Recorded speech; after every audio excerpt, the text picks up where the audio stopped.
What you're looking at here is a scheduling tool I built specifically for field sales and fundraising agencies.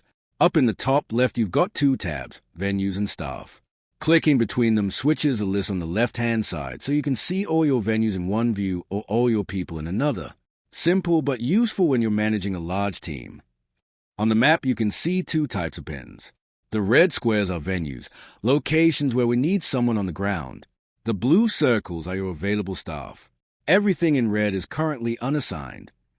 Now if I click on a venue, you can see it gets selected on the map and in the list. From here I can manually assign it to someone by clicking their name.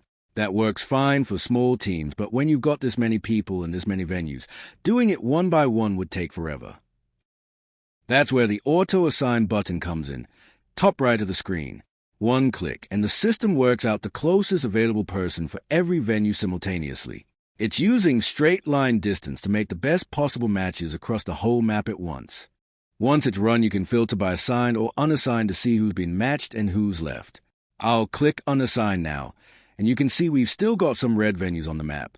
That's because we have more venues and available staff in this example, so some locations just can't be filled. When someone is assigned, you can see the distance they'll need to travel right there in the list. So here Finn Douglas has been matched to his closest available venue, but that's 91 miles away. In the real world, that's probably too far. You wouldn't want to send someone that distance for a single day. So this is where the settings button becomes really useful. I can set a maximum travel distance, let's say 30 miles. The system will now only assign people to venues within that radius. Anyone outside that range stays unassigned rather than getting an unrealistic allocation. If I search for the venue Finn was assigned to, you can see it's still showing red, unassigned, because it's outside the 30-mile limit. The system has correctly left it open rather than forcing a match that wouldn't work in practice. And if I filter by unallocated now, you can see all the venues and people that fall outside that 30-mile threshold. This gives a manager a really clear picture of where the gaps are, which locations need covering, and which staff are available but too far away to be useful.